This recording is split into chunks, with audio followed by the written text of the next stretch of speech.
우리가 지난주부터 살핀 내용이 뭐예요? 유대인들이 이방인들에 대해서 너희가 할례를 받지 않았다는 것으로 거대한 벽을 세워서 그들과 우리가 너무나 차원이 다른 사람이라는 걸 강조하면서 자기들의 어떤 거만함, 교만함 속에 빠져들고 또 이방인들에 대해서는 뭐예요? 열등의식을 갖도록 사람들이 어떤 열등감을 갖게 만드는 태도를 취했다고 이야기를 나눴죠. 그죠?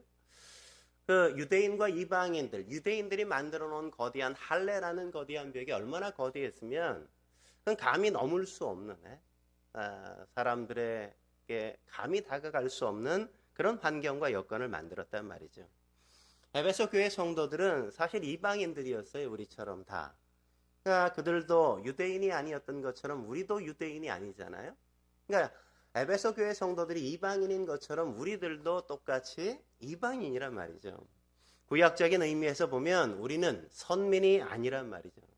선민이 뭐냐? 선민은 선한 착한 민족이라는 게 아니라 chosen people, 선택받은 민족이다 이런 의미예요. 네. 지난주에 우리 연희자매 할례가 뭔지 그지? 어렵죠, 그죠? 어려워요. 그러니까 그것처럼 이 선민이란 말은 착한 사람이 아니라 선택받은 백성이다. chosen people이다. 조선 사람이다 이런 거예요. 말하면 chosen people이 아니라는 거죠. 그죠? 율법을 받은 적도 우리는 없어요. 하나님의 특별한 간섭을 받고 살아온 역사도 우리는 별로 없단 말이죠. 그럼에도 불구하고 그런 이방인인 우리가 이렇게 구원받았다는 건 하나님이 우리를 향하신 지극히 크신 능력과 열심의 간섭이 얼마나 대단했기에 이게 가능했냐. 이런 것에 대해서 오늘 우리의 본문이 우리에게 말해주고 싶어 하는 겁니다. 첫째로 유대인이 선민이라는 게 뭘 의미하는가. 우리가 살펴야 될 내용은 첫 번째 우리가 유대인이 선민이라는 게 뭘 의미하는가라는 거예요. 10절 말씀에 이런 내용이 있지 않습니까? 이스라엘 나라 밖의 사람이라 약속의 언약들에 대하여는 외인이라고 이렇게. 그게 뭐냐 이거죠, 그게. 이스라엘 나라 밖의 사람이라 약속의 언약들에 대해서는 외인이라는 게 도대체 뭘 의미하는가? 다른 말로 하면 선민이라는 게 도대체 뭘 말하는 거냐 이거예요. 뭘 말하는 거냐. 우리가 이걸 이해하기 위해서 반대로 먼저 알아야 될 게 뭐예요? 우리가 이스라엘 나라 밖의 사람이 아니라 안의 사람이라는 게 뭐냐 이거죠. 약속에 대하여 외인이 아니라 내부인이라는 게 그럼 도대체 뭐냐 이거죠. 그걸 알면 밖의 사람이라는 게 뭔지 알고 외인이라는 게 어떤 의미인지를 우리가 확인하고 발견할 수 있다는 것 아니겠습니까? 이건 구약에서 하나님이 이스라엘 백성을 얼마나 놀랍게 간섭하셨는가를 확인하면 그 의미를 파악할 수 있게 되는 거란 말이죠. 우리가 구약 성경을 오늘 쭉 함께 좀 살필 텐데 구약 성경을 바라보는 중요한 시각 하나를 우리가 놓치지 말아야 돼요. 그 중요한 시각은 뭐냐? 구약은 예수 그리스도를 내다보면서 기록한 책이라는 거예요. 구약은 뭐다? 예수 그리스도를 내다보면서 기록한 책이라는 걸 여러분의 머릿속에 늘 넣고 구약 성경을 읽어야 돼요. 구약 성경은 뭐다? 예수 그리스도를 내다보면서 아직 그분이 오시지 않았지만 그분이 오실 것을 내다보면서 기록한 책이 구약 성경이라는 걸 우리가 먼저 이해해야 된단 말이죠. 그러니까 구약의 모든 기록이 예수 그리스도를 내다보면서 기록했다는 게 그럼 뭔 뜻이냐? 우리가 그걸 알아야 되잖아요. 그죠? 이 말이 도대체 뭔 말이에요? 그 말이 뭔지를 알려면 뭘 확인하면 됩니까? 구약의 기록의 결과가 뭐냐? 구약의 역사의 결과가 뭐냐를 우리가 살펴보면 아는 것 아니겠습니까? 이스라엘 백성을 선민으로 선택해서 만든 역사의 결과가 어떻게 구약 성경의 결말이 났냐 이거예요.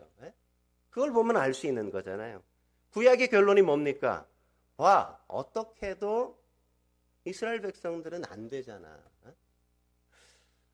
어떻게 해도 모든 게 불가능하잖아. 너희 스스로 할 수 있다는 게 가능하지 않다는 걸 너희가 여기서 확인했잖아.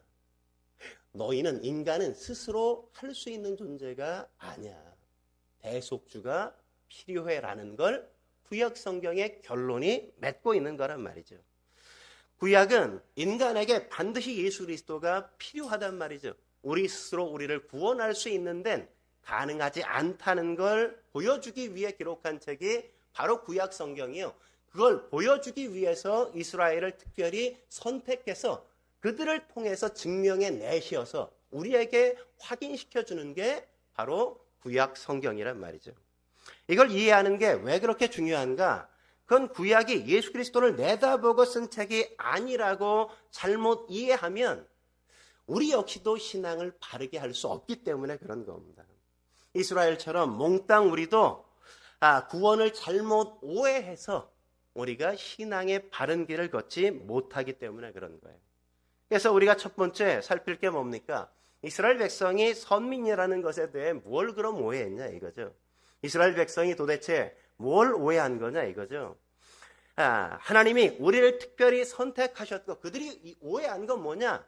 하나님이 우리를 특별하게 선택하셨을 뿐만 아니라 우리를 택하셔서 율법을 주셨다는 건 우리가 다른 민족들과 차원이 다른, 그들과 전혀 다른 인생을 살 수 있는 존재였기 때문에 하나님이 우리를 선택하시고 우리에게 율법을 주셨다고 그들은 오해하고 있었단 말이죠. 우리는 니네와 같지 않아. 우리는 한국 사람과 같지 않아. 나는 너희와 다른 존재이기 때문에 하나님이 나를 특별하게 여기신 거야. 그리고 내게 율법을 주신 건 우리는 율법을 지켜 행할 수 있기 때문에 주신 거란 말이야. 이렇게 오해하고 있었단 말이죠. 이 말이 무슨 말이에요? 쉽게 말하면 이런 겁니다. 우리가 구약을 읽으면서 어떤 생각을 해요? 성경을 안 읽어본 사람은 뭐 그런 생각을 전혀 할 이유는 없지만, 성경을 읽어본 분은 이스라엘의 역사를 살피면서 우리 마음속에 드는 생각이 뭐예요? 질문이. 왜 이스라엘 백성들은 이 모양 이 꼴일까? 왜 나 같으면 이러지 않았을 텐데 웬만하면 좀 어떻게 이럴 수 있지 인간들이? 이런 생각이 구약 성경을 읽을 때마다 우리의 마음에 든다면 우리도 유대인들처럼 나 자신에 대해서 오해하고 있는 거란 말이죠. 오해하고 있는 거. 근데 우리는 구약 성경을 읽을 때마다 늘 얼마든지 그런 생각을 하잖아요. 이 정도 되면 좀 알아들어야 될 텐데. 그렇게 말해도 지겹게도 못 알아듣네. 왜 이렇게 못 알아듣는 걸까? 그런 생각을 이스라엘 백성의 삶을 보면서 우리는 늘 생각하지 않습니까? 그렇잖아요? 네. 가장 대표적인 게 출애굽 사건 아니겠어요? 출애굽 사건 보십시오. 광야 생활 중에 그들이 이러다가 혼나고 저러다가 얻어 터지고 그러잖아요. 그럼에도 불구하고 하나님이 얼마나 많은 기적을 그들의 삶 속에 경험하게 만드십니까? 애굽에 10가지 재앙을 내리시죠. 그래서 출애굽하는 구원의 역사를 이루어 주셨어요. 홍해를 마치 육지처럼 건너게 이스라엘 백성들에게 만들어 주셨단 말이죠. 뒤따라오던 애굽 병사들이 다 홍해 바다에 수장되어지는 역사를 그들이 눈앞에서 봤어요. 르비딤에서는 아말렉과 전투하는데 나가서 병기를 가지고 싸워 이긴 게 아니라 산꼭대기에서 모세가 손을 들면 이기고 손을 내리면 지는 그 광경을 그들이 맛봤단 말이죠. 그들이 모세가 반성을 명했더니 물이 터져 나와서 광야에서 물을 먹을 게 하나도 없는데 아침에 나가니까 하나님께서 하늘에서 만나를 내려주셔서 60만이나 되는 거대한 민족이 광야에서 매일 아침을 해결하고 하루의 식량을 다 해결하는 역사를 그들이 맛봤단 말이죠. 어느 날 우리가 늘 만나 먹으니까 너무 단촐해 음식이. 우리가 고기 좀 먹고 싶어요 이랬더니 하나님이 저녁 때마다 바람이 막 불게 해서 메추라기 떼가 날라와서 이스라엘 진영 곁에서 다 떨어져서 그냥 주워 담아서 고기를 요리해 먹으면 되게 하나님이 광야에서 그렇게 만들어 주셨단 말이죠. 이런 기적이 한두 가지가 아니었어요. 광야에서 스스로 할 수 있는 게 아무도 없음에도 불구하고 그 모든 기적을 경험하면서 그들은 하나님 앞에서 하나님이 어떤 분이신지를 봤단 말이죠. 여러분, 여리고성이 얼마나 거대합니까? 그냥 여리고성이 성벽이 얼마나 넓으면 지금도 차 한 대가 그 위를 지나갈 만큼 거대한 난공불락의 성이었어요. 근데 그 성이 어떻게 무너져요? 그들이 돌 던지지도 않았어요. 그냥 7바퀴 하루에 한 번씩 도니까 그냥 성이 무너져. 정인 형제, 교회 주변 7바퀴 돌면 이 교회 건물이 무너질까? 안 무너지지, 그죠? 그런 일은 있을 수가 없는 일이지, 그죠? 근데 그때 하나님은 여리고성을 그렇게 무너지게 만들었단 말이죠. 예? 그러나 놀라운 건 뭡니까? 그렇게 하나님의 놀라운 기적과 이적을 수없이 경험함에도 불구하고 그들은 기적 이후에 반드시 하나님에 대하여 원망하잖아요. 원망하잖아요. 그 많은 기적을 경험했는데, 그 많은 이적을 경험했는데 하나님이 어떤 분이신지를 그 기적과 이적을 통해서 그들이 눈앞에서 늘 확인하면서 살았는데, 그럼에도 불구하고 어떤 문제가 내 앞에 닥치면 그들은 하나님에 대해서 늘 원망했단 말이죠. 그래서 혼이 나기도 하고, 지진이 나서 사람이 죽기도 하고, 유황불에 사람들이 불타서 죽기도 하고, 온역이 돌기도 하고, 불뱀에 물려서 사람들이 그냥 신음하기도 하는 그 역사들을 그들이 늘 경험하잖아요.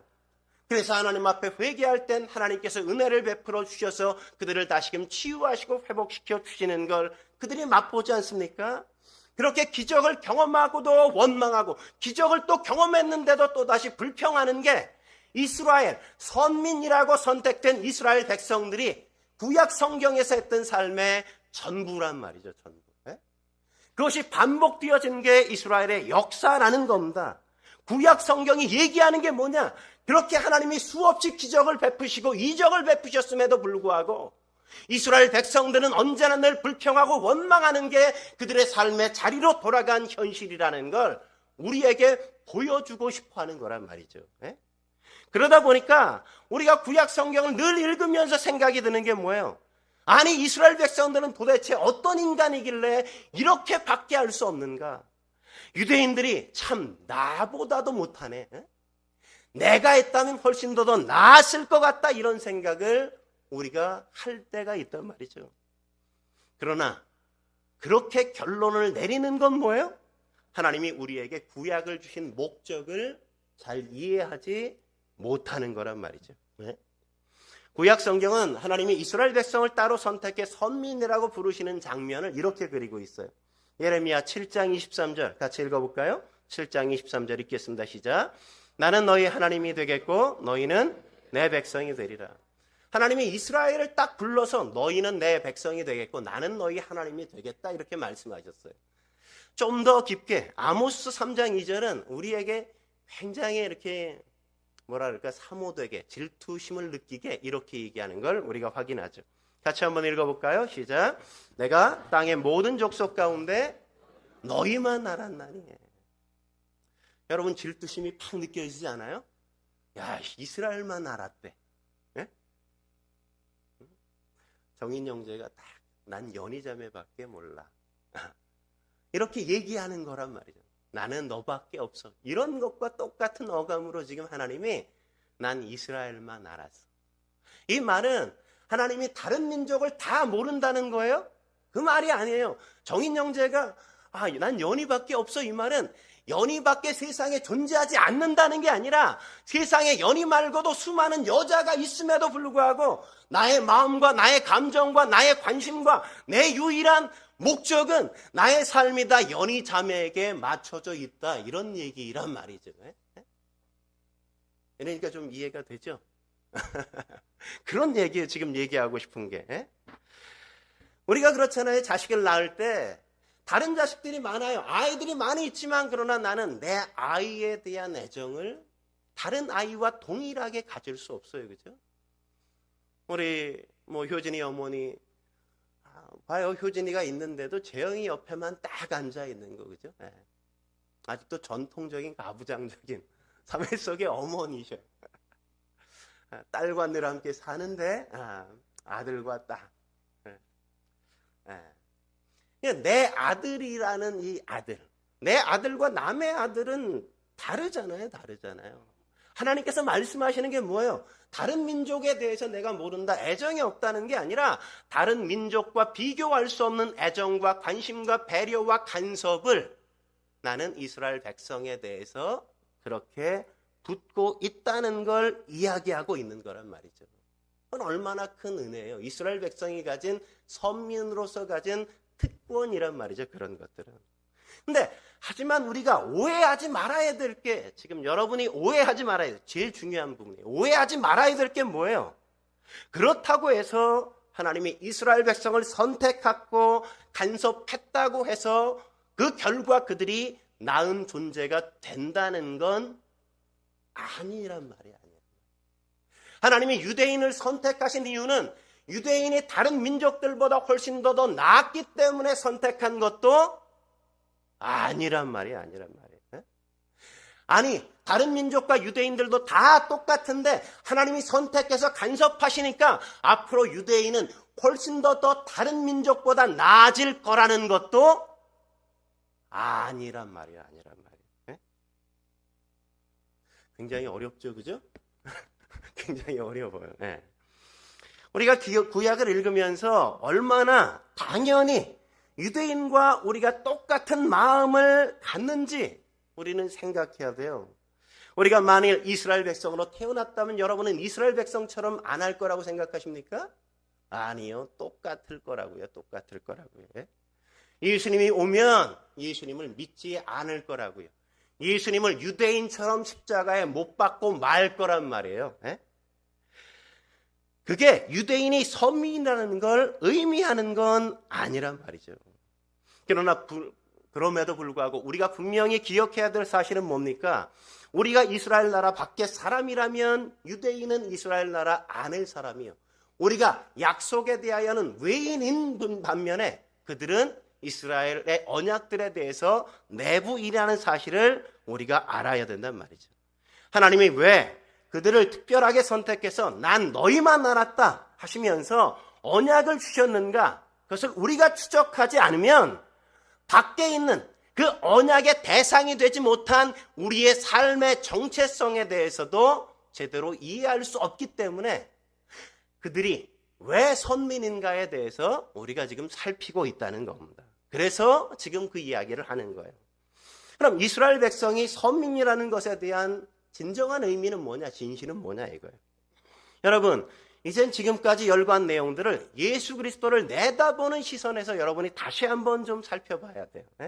그러니까 이런 뜻인 겁니다. 하나님이 모든 인류 중에서 무작위로 한 민족을 선택해다 자기 앞에 세워놓으시고 다른 민족에게 있을 수 없는 모든 하나님의 간섭을 그 민족에게 다 하신 거예요.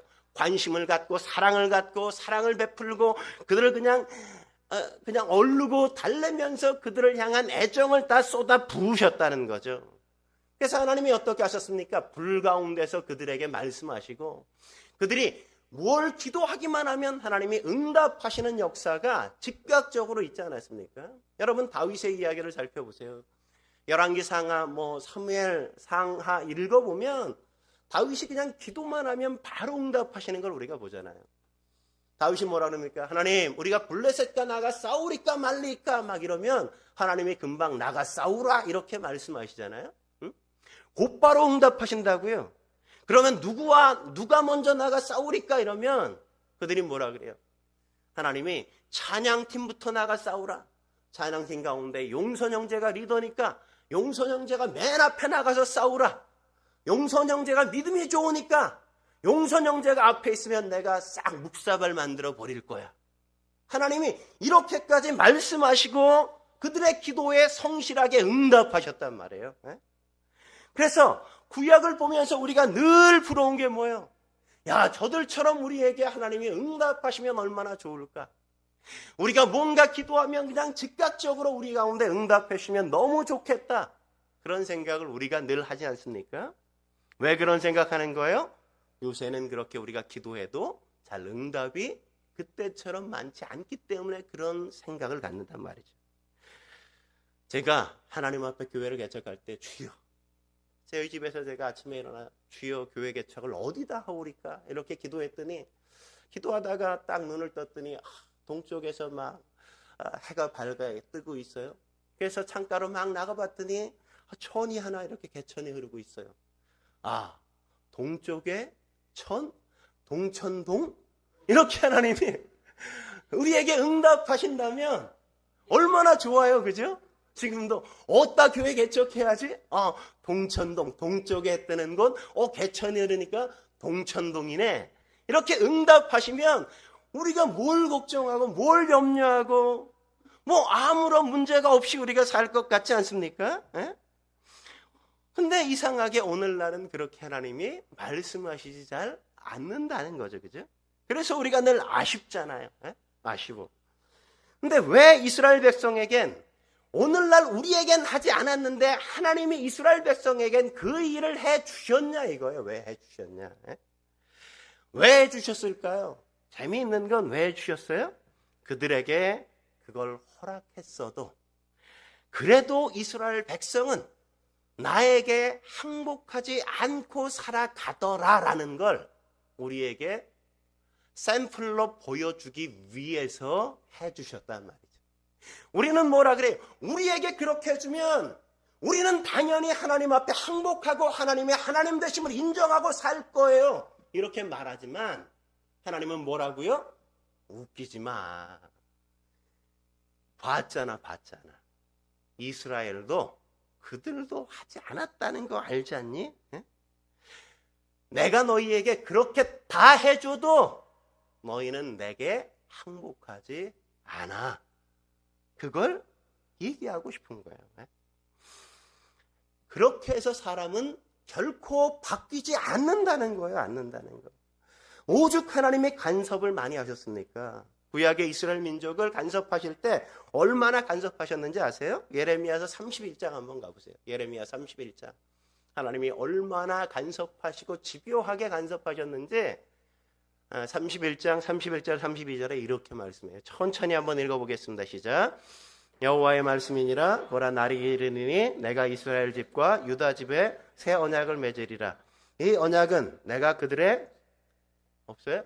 이 언약은 내가 그들의 조상들의 손을 잡고 애굽 땅에서 인도하여 내던 날에 맺은 것과 같이 아니할 것은 내가 그들의 남편이 되었어도 그들이 내 언약을 깨뜨렸음이라. 여호와의 말씀이니라. 얼마나 더 하나님이 직접적으로 간섭하시냐고요. 어떻게 이스라엘 백성들을 애굽에서 인도해내셨다고요? 이스라엘 백성의 손을 잡아 이끌어내셨다고요. 손을 잡아. 하나님이 손을 잡아 애굽에서 인도해내는데 한참 가다가 뒤를 딱 보니까 마치 도룡뇽이 자기 꼬리를 뚝 잘라내고 도망가는 것처럼 이스라엘 백성들이 자기 손을 그냥 도끼로 잘라내고 몸은 딴 데 가 있다, 이런 얘기예요.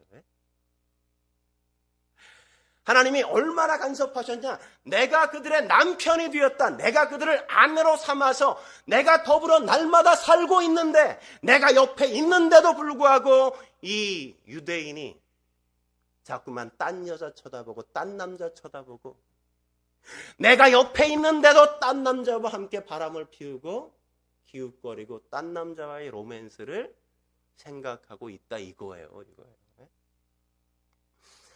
하나님이 도대체 얼마나 많이 간섭하셨는가. 하나님이 이만큼 때리셨다고 얘기하죠. 이사야서 1장 5, 6절 말씀 같이 볼까요? 1장 5, 6절 같이 읽겠습니다. 시작.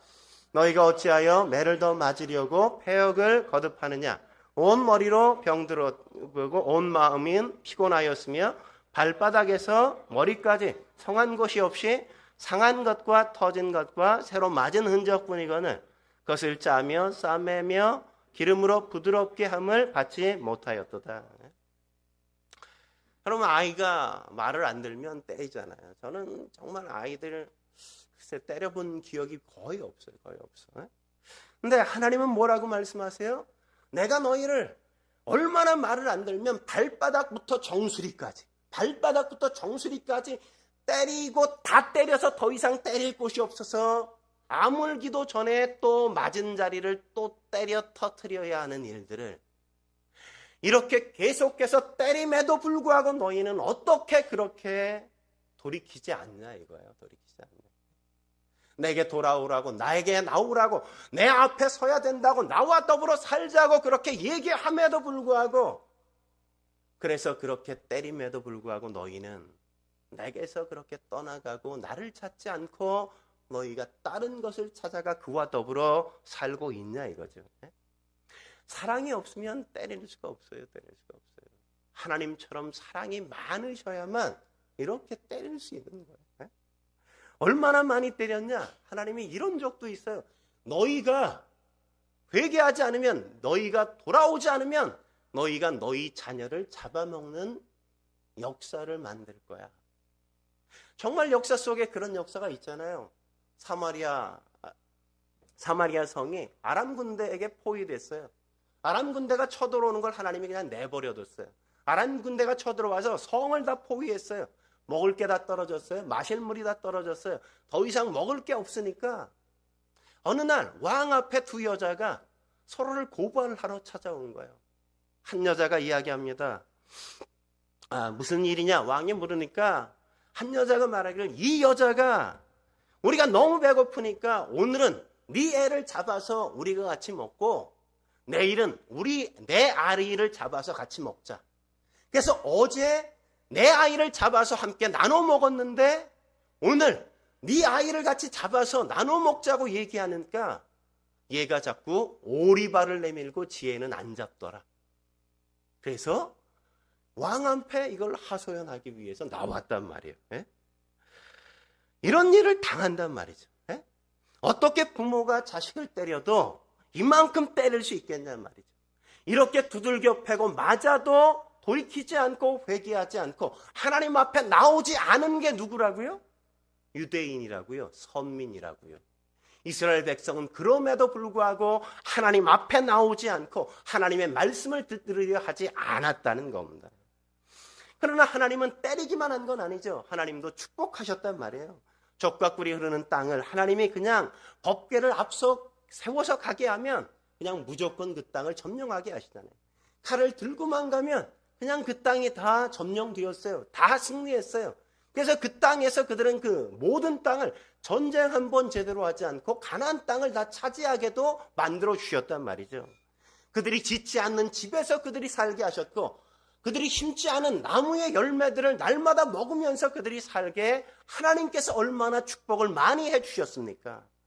하나님이 그렇게 하셨음에도 불구하고 그럼에도 불구하고 인간은 하나님 앞에 돌아오지 않더라 이거야. 그래도 이스라엘은 하나님 앞에 나오지 않은 민족이었다. 이게 구약 성경이 하고 싶어하는 말씀이라고요. 왜 예수님은 구약과 신약 사이에 오시되 신약의 서두에 오셔야만 됐는가? 이 이스라엘 백성은 도저히 스스로는 하나님 앞에 나올 수 없는 백성이라는 걸 모든 열방과 이방 사람들에게도 이미 단언적으로 보여주고 나서 너희 스스로 구원을 위해 하나님 앞에 설 존재가 아니라는 걸 보여줘. 예수님이 오면 믿게 하시기 위해서 예수님을 구세주와 주님으로 영접하게 하시기 위해서 예수님을 그 중간에 신약이 시작되기 그 시작점에 보내셨단 말이죠. 그러면 두 번째 오늘 본문에서 우리가 살필 내용은 이방인인 우린 선민인 유대인보다 그럼 나은가? 우리가 이방인이잖아요. 근데 그러면 이방인인 우린 선민인 이스라엘보다 나은가? 더 나을 거라고 생각합니까? 관이 형제 어때? 걔네보단 그래도 나는 낫지. 모르겠어요. 애매하게 피해가는. 그렇지 않다는 거죠. 그죠? 선생님이 학교에서 칠판을 딱 놓고 문제 하나를 어려운 문제 하나를 냈어요. 어려운 문제를 내고 한 학생을 지목해서 우리 관이 형제 나와서 한번 이 문제 풀어봐요. 이렇게 풀게 했는데 풀다가 못 풀었어요. 못 푼 걸 못 풀었어요. 그러자 못 풀었는데 그러면 못 푼 걸 본 사람과 직접 풀어본 사람 중에 어느 쪽이 문제가 어렵다는 걸 실감나게 경험했을까요? 지켜본 사람이 실감나게 이 문제는 참 풀기 어려워 이걸 느꼈을까요? 나와서 문제를 직접 풀어본 사람이 이 문제는 푸는 게 너무 어려워라고 경험했을까요? 누가 더 실감나게 경험했을까요? 앞에 나와서 풀어본 우리 관이 형제가 제일 정확하게 이 문제는 풀기 너무 어려워라는 걸 느꼈을 거란 말이죠. 유대인이 나음이 뭐냐 이거예요. 그건 그들이 율법을 맡은 것이긴 하단 말이죠. 근데 그게 우리보다 낫다는 걸 얘기하지 않아요. 그는 단지 어떤 것과 같냐? 앞에 나와서 문제를 풀어본 경험만이 그래서 이 문제가 어렵다는 정도만 그가 확인하고 안 것이지 그것 외에는 우리보다 더 나은 게 그 어떤 것도 없다는 겁니다. 그러나 안타깝게 이스라엘 백성들은 어떻게 그걸 확인했어요? 칠판에 나가서 문제를 풀다 못 풀었다면 내가 이 어려운 문제를 풀 수 없다는 자기의 한계를 깨닫고 나는 못 풀었다는 그 자기에 대한 부끄러움, 이런 것들로 자기가 확인해야 되는데, 이스라엘은 도리어 사람들에게 나가서, 학생들에게 가서, 야, 너 나가서 칠판 앞에 가봤어? 백목 잡아봤어? 한번 칠판에 글씨 써봤어? 난 앞에 나가서 그 문제를 칠판에 풀어봤어. 넌 못 풀어봤지? 이렇게 자랑하고 있단 말이죠. 그게 자랑거리입니까? 하나님이 지금 말씀하시는 게 그런 거예요.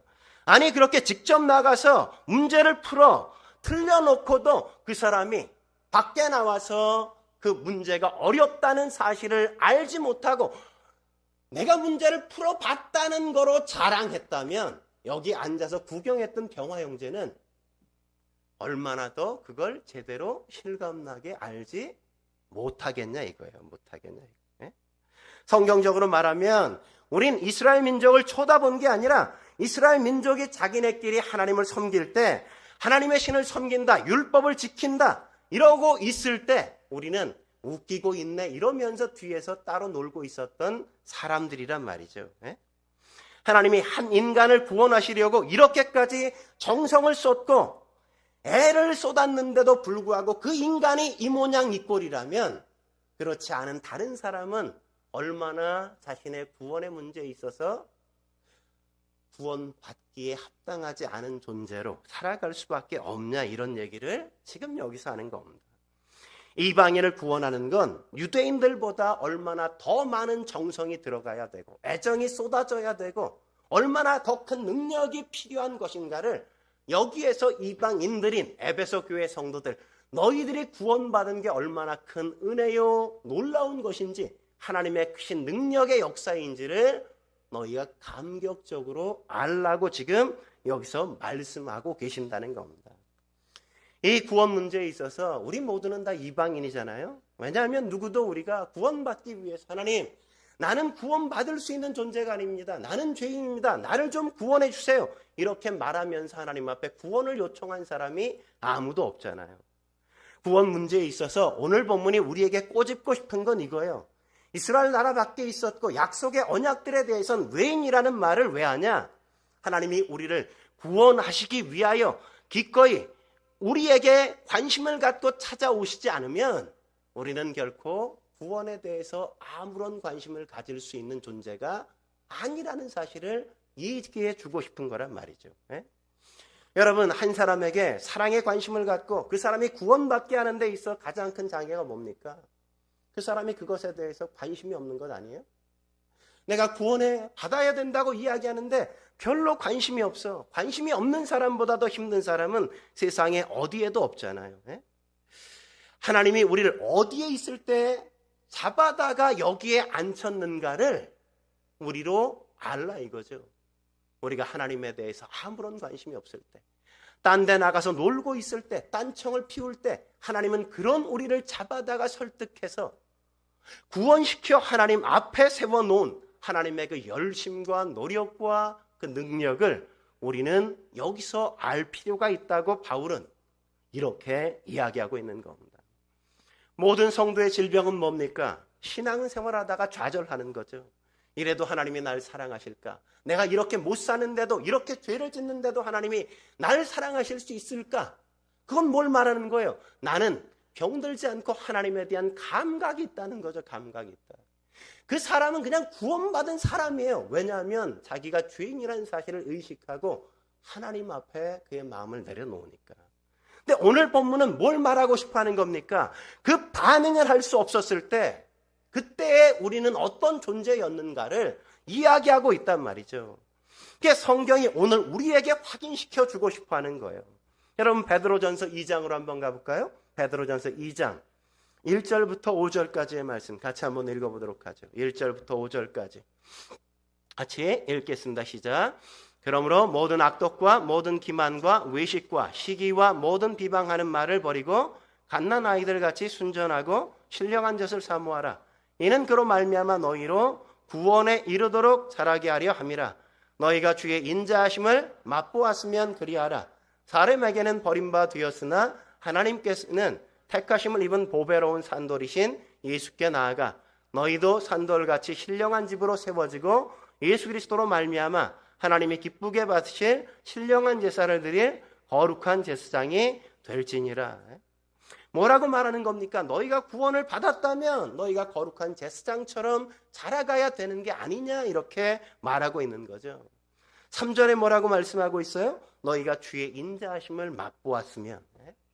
너희가 주의 인자하심을 맛보았으면이라는 말은 뭘 전제로 얘기하는 거예요? 너희가 주의 인자하심에 대한 감각이 너무나도 떨어진다, 모자란다는 걸 강조해서 이야기하는 거죠. 하나님이 우리를 사랑하셔서 우리를 구원하시기 위한 열정과 사랑이 얼마나 거대한 것인지를 우리가 잘 인지하지 못하고 있다 이거예요. 그러니까 우리의 대부분의 구원 문제에 관한 오해는 우리가 죄인의 자리에서 구원받은 여기에 온 게 마치 본전을 우리가 얻은 것처럼 착각하고 있단 말이죠. 여기서 뭔가 자라가야만 우리가 이익이 있는 것처럼 우리는 오해하고 있단 말이죠. 오늘 바울이 얘기하는 건 뭡니까? 우리가 죄인의 자리에 있어서 하나님의 자녀가 되었다는 건 거대한 영광이요 특권이요 하나님의 축복이 아니면 여기에 있을 수 없다는 걸 이야기하고 있는 거란 말이죠. 하나님의 굉장한 간섭이 우리를 예수 믿게 만들었고 하나님 앞에 서게 했고 하나님의 말씀대로 살기로 하게 만들었다는 사실을 우리가 놓치지 말아야 한다는 거예요. 그래서 여기서 이렇게 말하는 거죠. 너희가 주의 인자하심을 맛보았으면 이 근거로 해서 요구하는 게 뭡니까? 악독과 괴율과 외식과 시기와 비방하는 말을 버려라, 이렇게 얘기하잖아요. 그죠? 이런 큰 것들을 버리는 조건이 뭐예요? 너희가 그의 인자하심을 맛보았으면, 하나님의 사랑을 경험했으면 그 모든 너희가 추구했던 세상 것들을 과감하게 버릴 수 있어야 되는 게 아니냐고 이야기하고 있단 말이죠.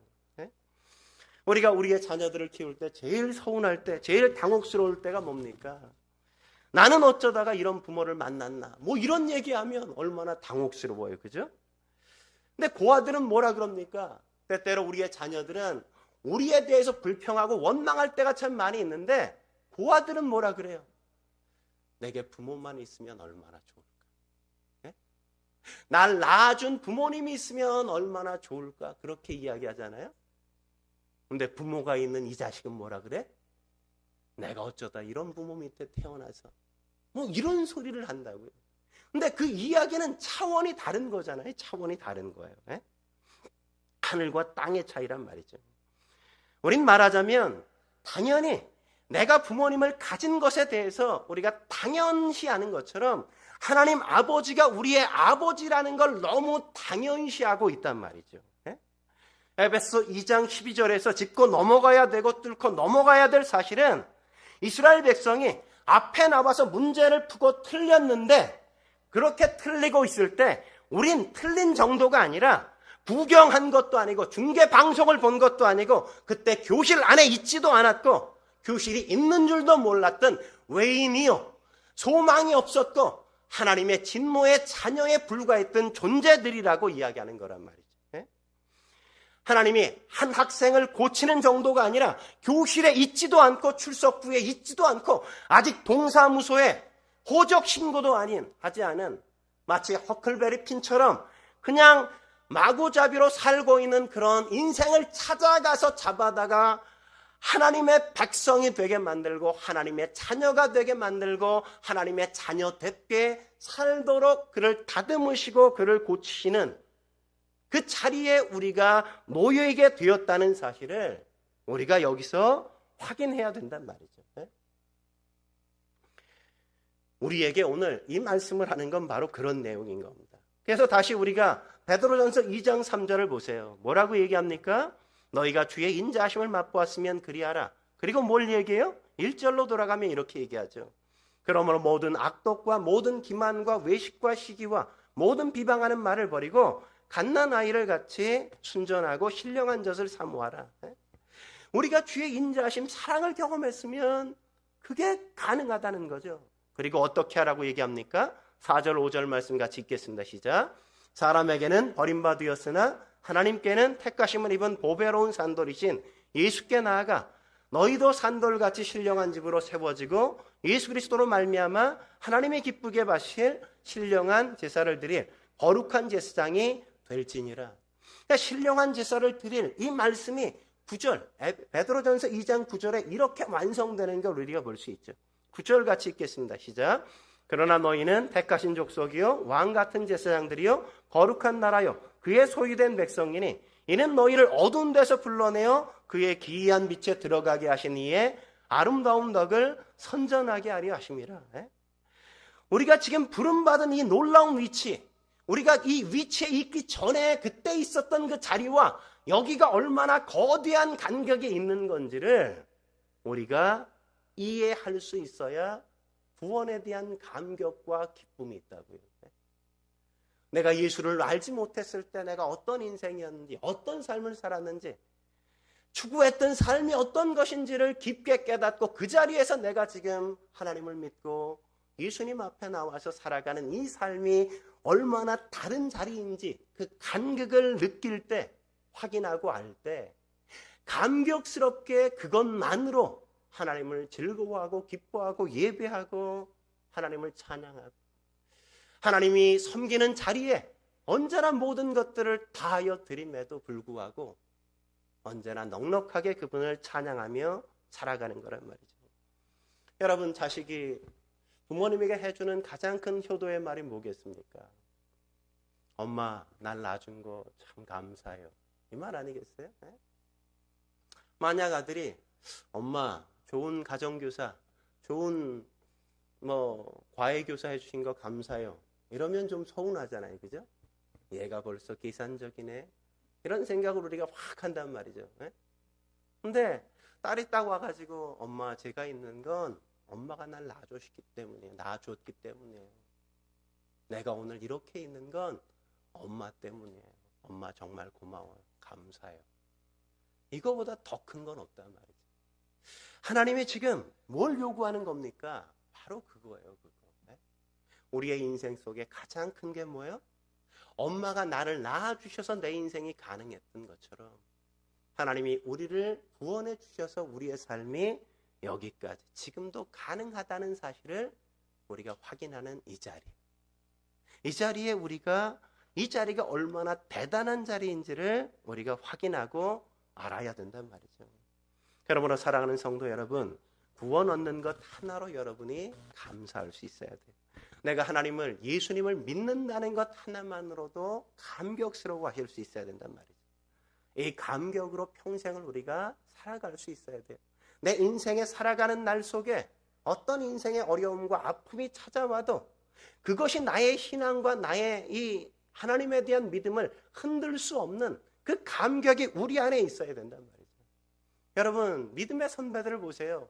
어려움이 있다고 하나님 앞에 불평하고 원망한 건 보편적인 신앙이 없던 이스라엘 백성이지 믿음의 사람들은 그렇지 않잖아요. 욥을 보십시오. 욥이 뭐라 그럽니까? 그 재산 다 날라갔어요. 아들들 하루아침에 다 죽었어요. 집안이 쫄딱 망했어요. 그럼에도 불구하고 그가 하나님 앞에 그 사실을 전해오자 그 사실 앞에서 뭐합니까? 하나님을 예배한단 말이죠. 예배하면서 뭐라 그래요? 내게 모태서부터 알몸으로 나왔사오니 또한 알몸으로 그리로 돌아갈지라. 주신 자도 여호와시요 취하신 이도 여호와시니 여호와의 이름을 찬송을 받으실 이시로다. 네? 여러분, 다 가져갔는데 아무것도 남지 않았는데 겨우 목숨 하나 겨우 부지하면서 온몸을 득득 긁으면서 살아야 되는데 그 자리에서 욥은 뭐라 그래요? 하나님 왜 나를 이렇게 만드셨어요? 그렇게 얘기하잖아요. 그는 그것을 감사하고 그것을 찬양했어요. 여러분, 다윗을 보십시오. 다윗의 위대함은 어디 있습니까? 그가 왕으로 기름 부음을 받았지만 그 이후 15년 동안 16년 동안이나 광야를 도망 다녀야 됐어요. 우리 같으면 내가 왕이라며 이러면서 하나님 앞에 따질 것 같죠. 그죠? 근데 그러지 않았어요. 도망자로 살면서도 늘 하나님을 찬양하고 하나님을 예배하고 하나님 앞에 엎드려 기도하고 그 인생을 살았다고요. 그 인생을. 구원받았다는 건, 구원의 이 감격이 있다는 건 그런 거예요. 세상에 우리가 살아가면서 어떤 역경과 어려움도, 어떤 환난과 고난도, 내가 어떤 인생을 살아가든지 그 인생 자체가 우리의 신앙을 결코 흔들 수 없고 우리의 삶을 흔들 수 없게 만드는 그 파운데이션, 기초란 말이에요. 기초. 구원의 감격이 있는 사람은 흔들리지 않는 거예요. 흔들리지 않는. 지붕이 그냥 확 무너져서 여기서 우리가 딱 죽어도 감사합니다. 이럴 수 있어야 되는 거예요. 빚쟁이가 그냥 평생 쫓아와서 나를 추격해서 받아내려고 끊임없이 애써도 그래도 뭐 길면 70년, 더 길면 80년, 그래 봐야 뭐 7, 80년 고생하며 사는데 지금 내가 한 40이니까 50이니까 앞으로만 한 30년 고생하면 되지 뭐. 그래도 감사합니다. 이러고 살 수 있어야 되는 게 구원이라고요. 뭘 주면 고맙고 뭘 안 주면 굉장히 서운하고 그러는 게 아니라 하나님이 나를, 하나님이 몰랐던 그 자리에서 하나님을 알고 저 천국을 바라보며 저 영원한 세계를 살 수 있게 하신 것, 그것이 얼마나 거대한지 하나님 감사합니다. 그 감사가 우리의 삶을 이끌어가게 해요. 그래야 세상 삶에 대해서 초연해지는 겁니다. 불평하지 않아요. 어떤 일에 있어서 내 감정이 요동치지 않아요.